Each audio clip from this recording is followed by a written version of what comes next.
allies meet at the summit in Vilnius later on, allies will agree to have a more ambitious defense investment pledge where we regard 2% of GDP for defense not as a ceiling but as a floor, a minimum that we need to spend in a more dangerous world on our security.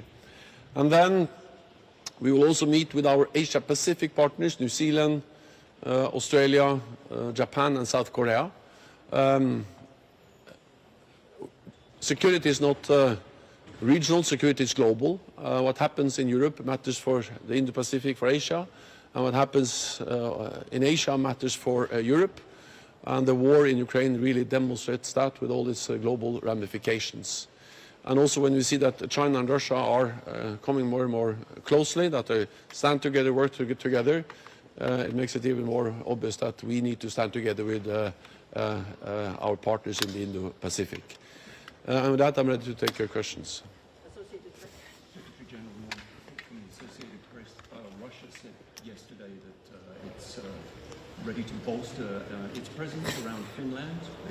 If NATO decides it's going to do something, sending more troops, is this something that NATO's considering? What can we expect in coming weeks and perhaps months in terms of exercises and other things that might be seen as potentially a provocation? So first of all, what we have seen over many years is Russian military build-up, also in the north, close to Finland, to Norway. And this has taken place over many years in the Kola Peninsula, in the Arctic. And we have not only seen a Russian military build-up, but we've also seen that Russia is willing, and President Putin is willing to use military force against neighbors. Georgia in 2008, then Crimea in 2014, and then the full-fledged invasion of Ukraine last year. So this is part of a pattern, and that's exactly why we have strengthened NATO, our readiness, our presence in the eastern part of the alliance, and why NATO allies are investing more also in new modern capabilities. And it was actually the invasion of Ukraine last year that led to the decision by Finland and Sweden to apply for a NATO membership. And it just demonstrates that when President Putin had as a declared goal of the invasion of Ukraine to get less NATO. He wanted less NATO along his borders. He wanted to close NATO's door, no more NATO membership for any more countries in Europe. He's getting exactly the opposite. He's getting more troops, more readiness, more forces, land, sea and air in the eastern part of the alliance, and he's getting more members, Sweden today, and soon also Finland today, and soon also Sweden will become a full-fledged member of the alliance. Then we are constantly assessing our posture, our presence. We have more exercises, we have more presence also in the Nordic area, but again, this is something which is part of a pattern that NATO has already responded to. Mr. Stoltenberg, what does this mean personally to you? Is this sort of an emotional highlight for your term?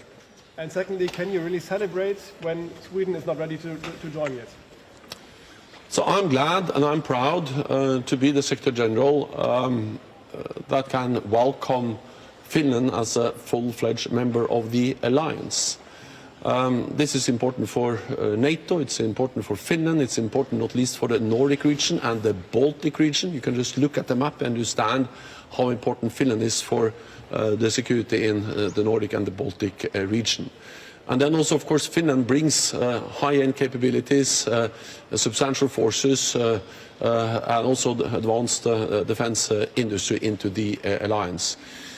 But personally, I'm also glad because I'm from Norway. I've worked with Finland and Finnish politicians and leaders for many, many years. And of course, not so many years ago, we thought it was unthinkable that Finland would become a member. Now they are a full-fledged member of our alliance. And that is truly historic and something that demonstrates that Finland is a sovereign, independent country. They make their own decisions.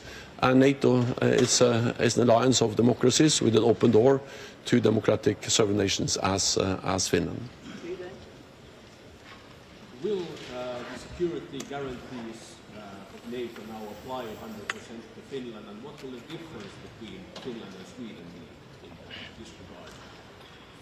Well, what happens today is that Finland becomes a full-fledged member of the alliance, and that means, of course, that they will now participate fully as a member in all NATO meetings, activities, military structures, command structure, and all parts of NATO civilian and military structures.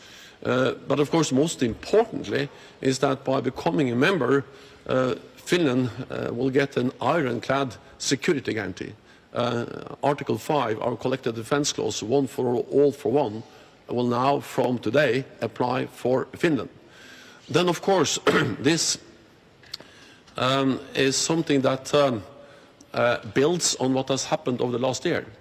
Because when NATO allies, when the heads of state and government at the summit in Madrid in June last year decided to invite Finland and Sweden, then both Finland and Sweden came in a much stronger and much better position towards NATO than before. So also Sweden, which is not yet a full-fledged member, is in a very closer and much better position.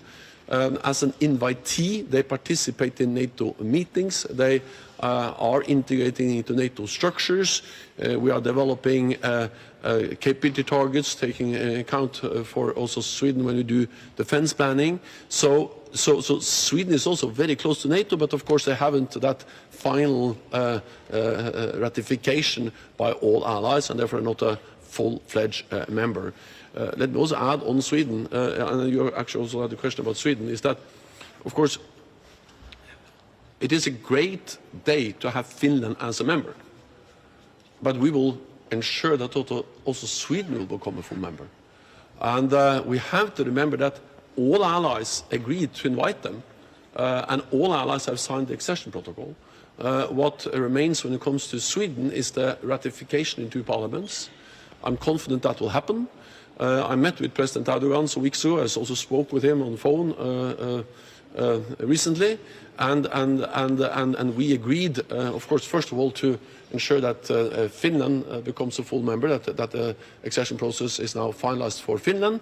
But we also agreed to restart the process, the meetings of the permanent mechanism, the meetings of Finland, Sweden, and Turkey, to ensure also that we can make progress on the ratification of Sweden. So Sweden is in a much better place now than before they applied, and we will continue to work hard to ensure that we can finalize the ratification process also for Sweden.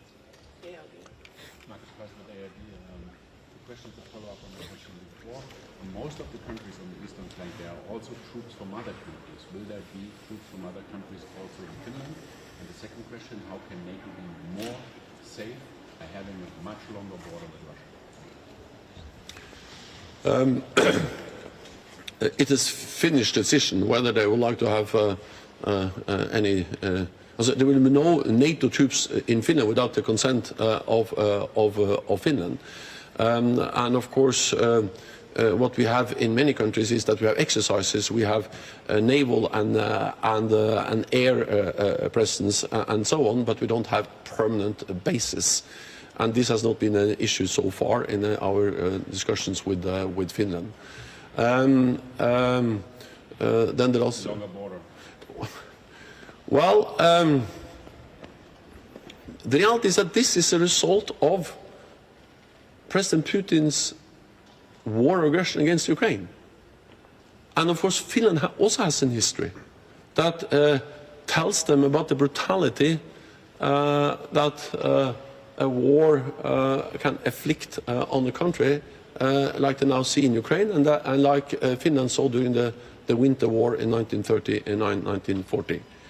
And therefore, when they saw that President Putin didn't not only threaten Ukraine, but actually threatened every nation in Europe that wanted to make their own decisions on joining NATO or not, then Finland decided to join the alliance.